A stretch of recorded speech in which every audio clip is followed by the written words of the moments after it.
Coming up on the Point and Click podcast, we'll have part 2 of our chat with former technology columnist Al Fasoldt. That's next.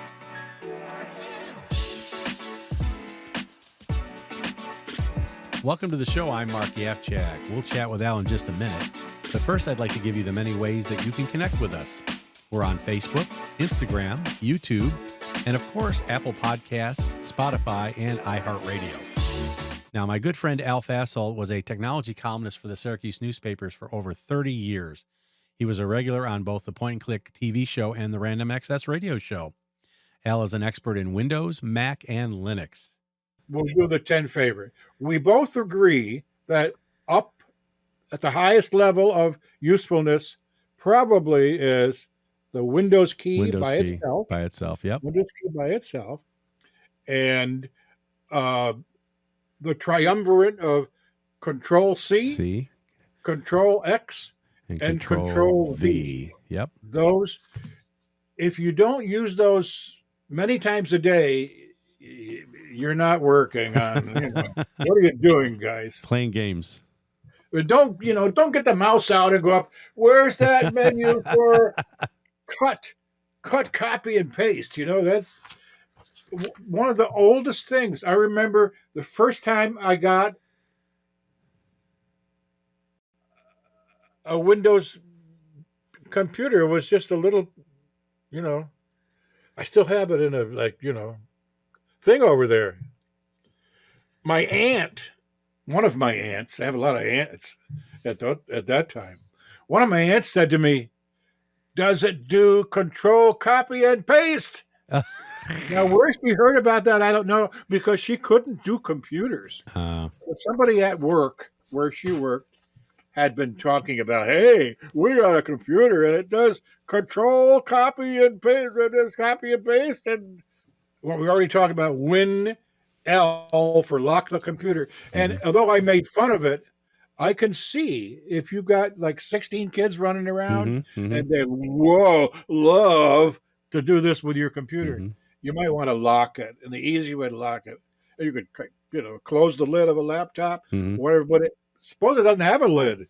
The lid broke off, or you've got a regular computer. You do the lock. Just make sure you know what the unlock function is. Right. And there's no keystroke for unlock because that's a function of your keyboard and Windows. Right. Win-X, Windows key X. I don't think I had to write this down. Okay. Windows key X shuts down the computer. Now that's handy. That's very handy. That's really handy because, like, how do I do this? Oh, I have to go over here, and they're getting fancier and fancier. I take my mouse over to the start menu, click on the start menu, and down at the bottom it has a thing for click on that, and then it says shut down, sleep. Win-X is so easy. In fact, you could do it right from Windows key is right below the X. Wow, nice.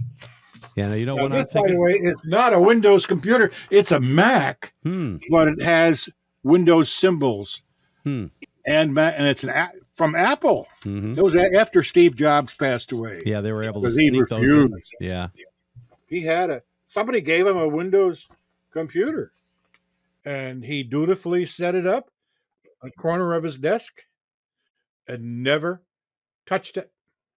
Never. And sometimes people would come in and they'd talk about things, have a meeting of 5 people, and somebody would go over to his computer and say, Steve, don't you dare say anything to me. Control P opens the print window. Control P, I don't have it down here. I use it so often, I think of it as like, it's not really a keystroke combination. It's just how you print.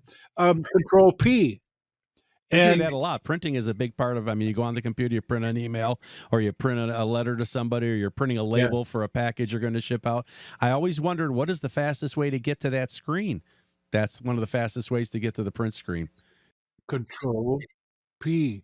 And there's something like every now and then you come across somebody say the secrets of Windows shortcuts. That's not.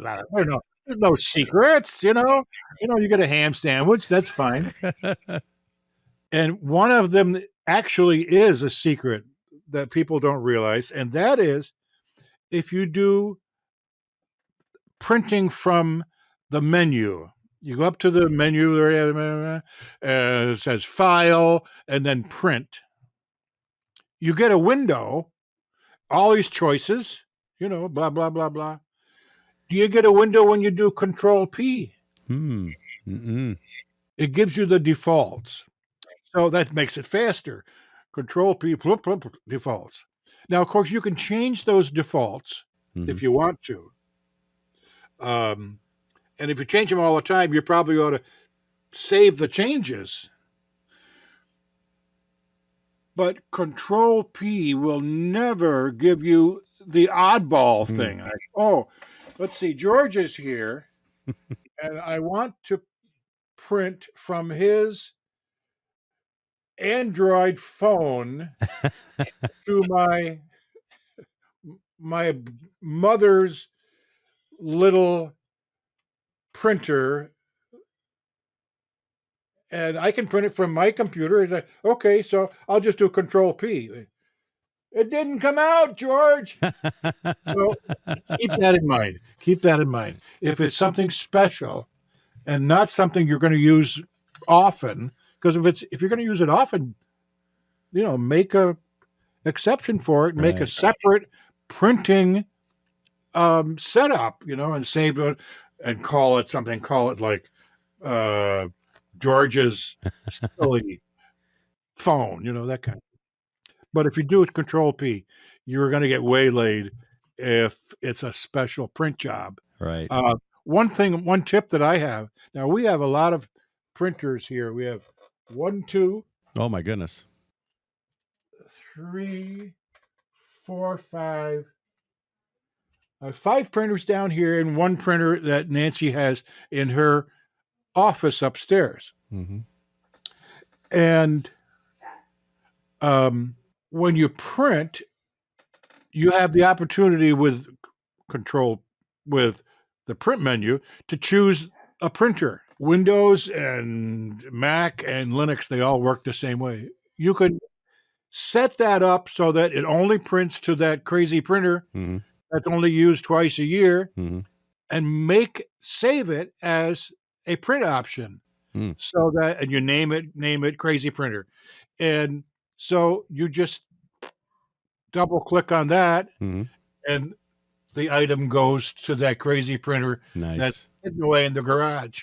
That's very, very important. And most people, I say most people, sometimes what I really mean is nobody does that. Is it too much trouble for them to set it up? I don't know. Nobody does that. So how many did we get? Oh my goodness, I think we've hit a bunch. 5 I lost track. But I'm interested in those because sometimes people take it for granted that you know about those shortcuts.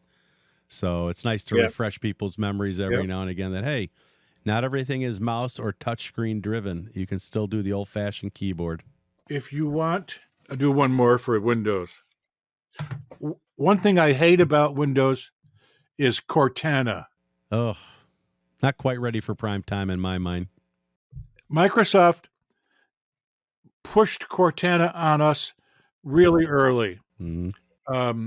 Google waited for a while and came up with its Assistant, Google Assistant, which we love. We have Google Assistant upstairs. I can talk down here and say, "Hey Google," blah blah, and she hears me, and is very efficient. When's the next Syracuse University home game? Basketball home game. It tells you. Here is the Amazon version, Amazon Alexa,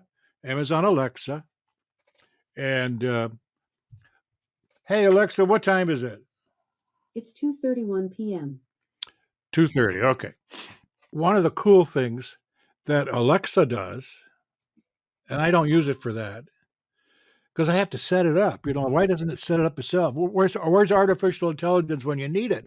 Set up this printer is to have all that stuff done by the AI functioning of whatever you're doing. Right. So I'm like a lot of other people. I don't have, you can set up this to make popsicles. Well, come on, I don't want to do it. You can run your bread maker, from artificial intelligence these days.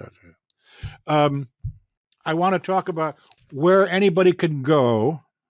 Get lost. That's where you can go. I'll tell you where you can go, where anybody could go if they want to get a free, very, very powerful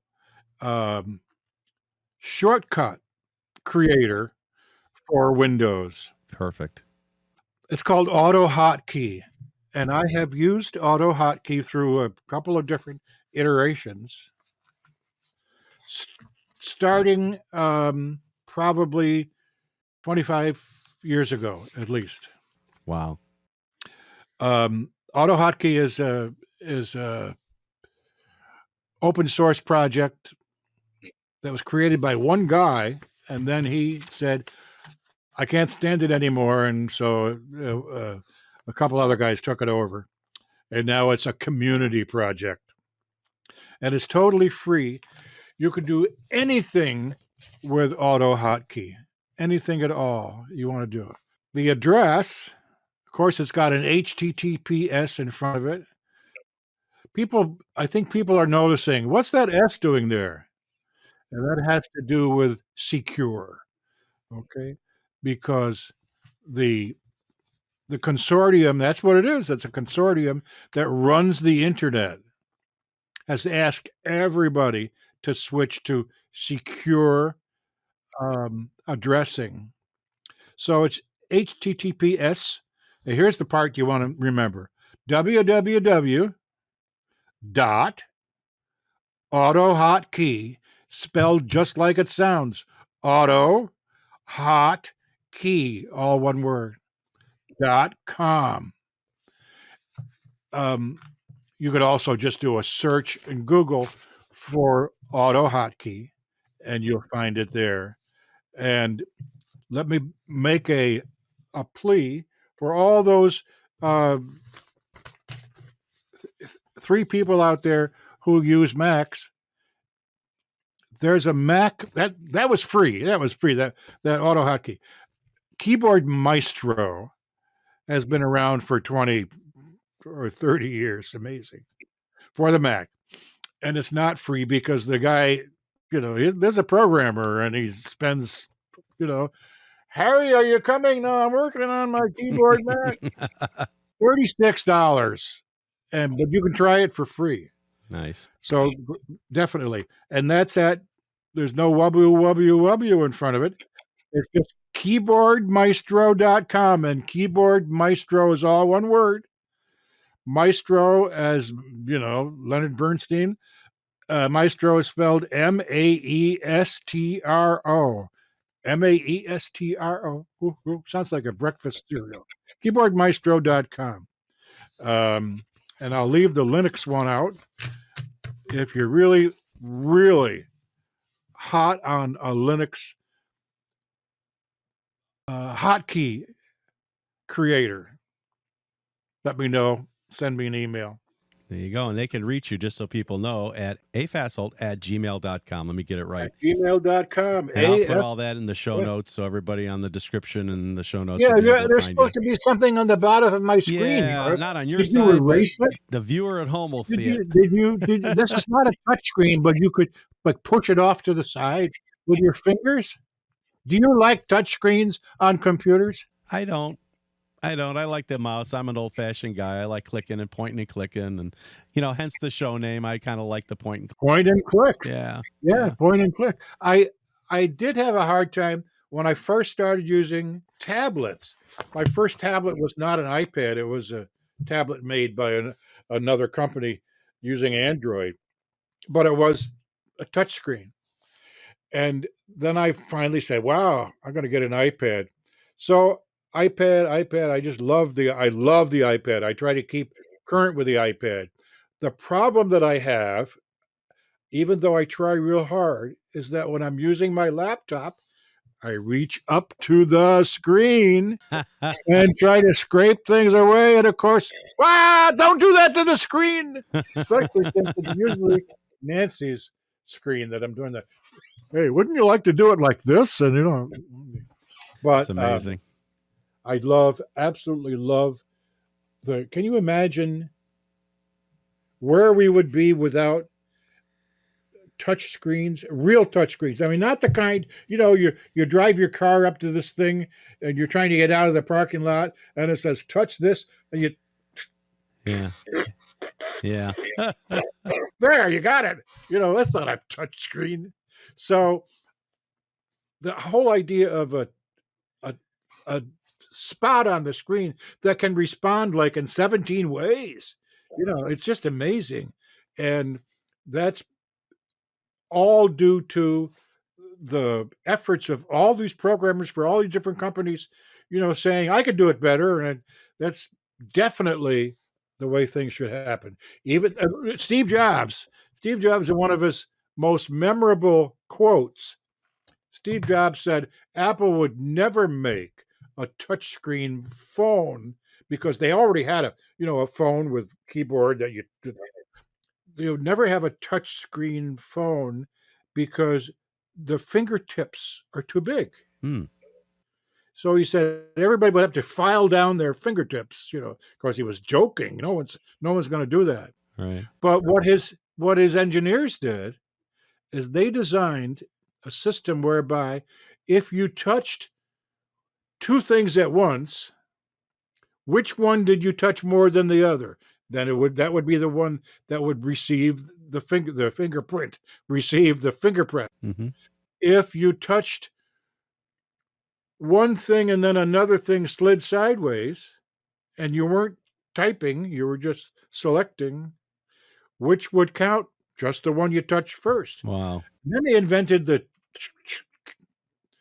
for your phone where you could slide Yeah, here, slide across the slide here, screen. slide Yeah. here. So the whole technology of touch has just changed screens forever. And these days, I'm afraid to invite, any relatives, little kids, and all that over to my house to play with my computers because they're going to stick their fingers on the screen. They're dirty, slimy fingers. So there's my contribution. What's that word? Contribution. There's my contributing whatever to this wonderful. Mark, you talk too much. I know, but I love listening to you because you've always been. I found myself. I have to say this because back in the day when we were doing the TV show, and this happened in the control room, people would start watching the show and forget that they're actually running the show. So they would be looking at the screen. I'm going, you need to call up the next graphic and you need to get the next music clip ready. But the stuff is so interesting. I'm getting wrapped up in the show. I go, yeah, but we're running the show. If we're not running the show, who is? So I find myself, I got good at listening, but multitasking and being able to do two things at once. So I said, I can listen and I can, absorb. But one thing I'll bet you missed, though. I'll bet you missed the naked producer. Yeah, I don't remember that years ago. Do we have to explain that? I think years ago, the days of random access and Gene Wolfe, God rest his soul, those were interesting days. It was a television show and a radio show, actually. And I listened to some of the old episodes, and we would talk about computers. We would talk about spaghetti sauce. We would talk about donuts. And I started thinking, random is the good term. Access, random was random. Absolutely brilliant. Random. It doesn't matter what it wasn't a computer show. It wasn't a cooking show. It could be any show. It didn't have to be anything.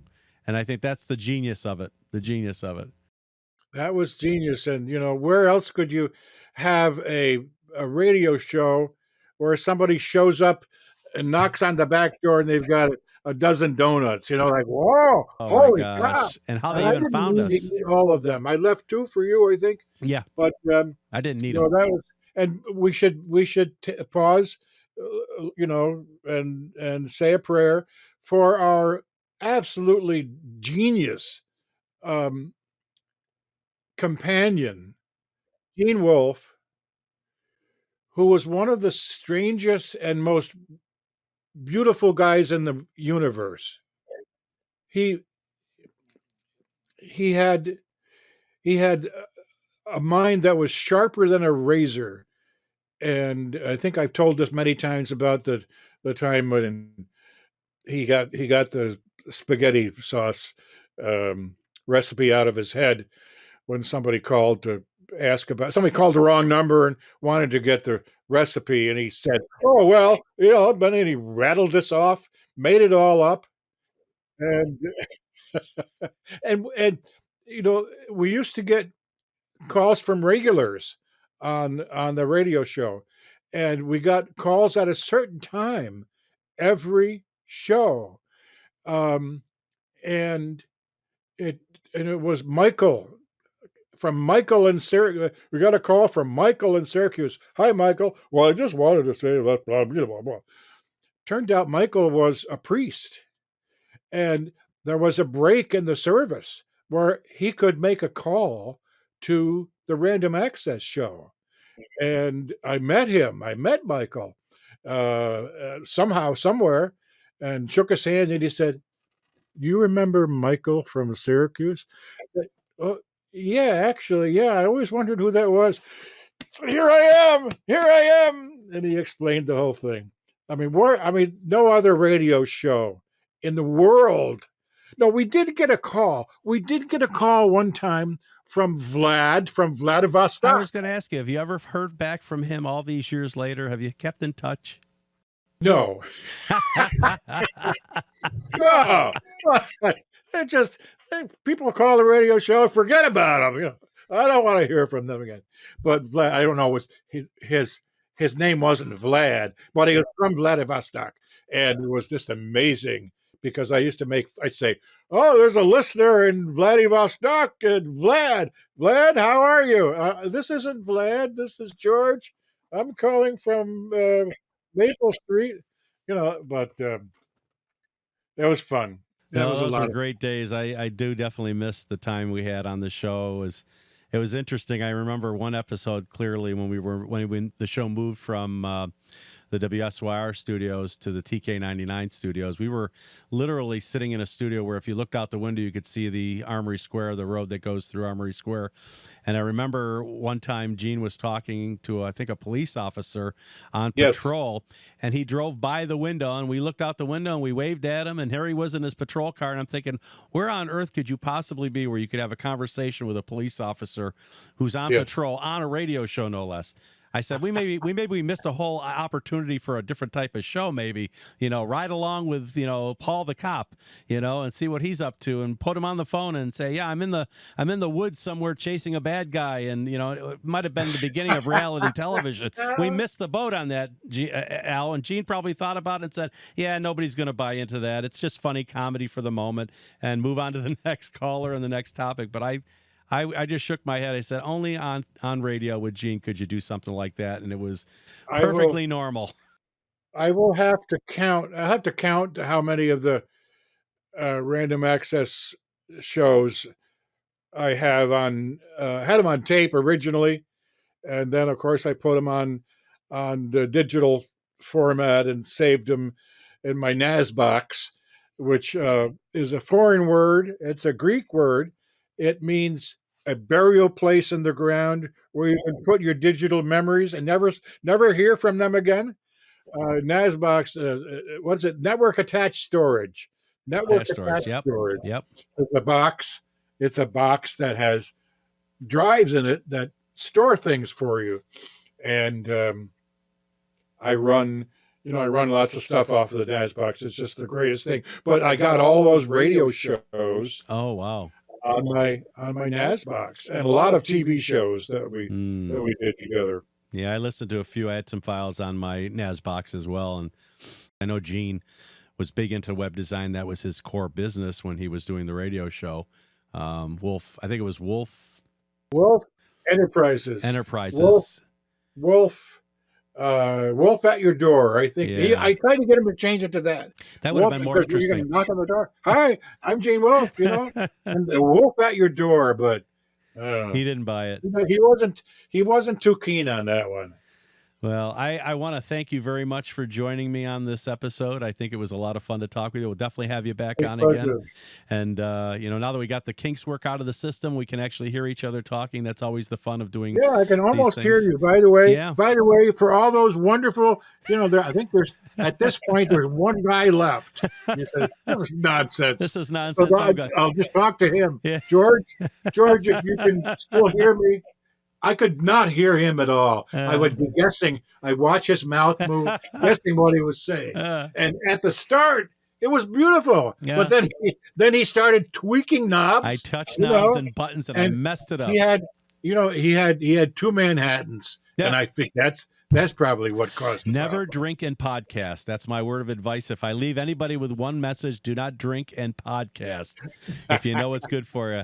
Well, Al, thank you again. I'm gonna bid you fond adieu, and we will get together again down the line. I'm looking forward to it. We will. Hopefully, if I can figure this system out, I'm hoping to have more than one person on at a time. I know that's like juggling, the flaming swords there. You make a mistake and you get hit in the head with a flaming sword. I don't want to do that, but I appreciate it and look forward to talking to you again. Thank you very much. My pleasure. Is that a thumb? That's a thumb, I think. There you go. Thank you much. Thank you. Now join the party. You can connect with us many ways. We're on Facebook, YouTube, and Instagram. And you can listen to us on your favorite podcasting service. We're on Apple Podcasts, Spotify, and iHeartRadio. Thanks for listening, and we'll see you next time.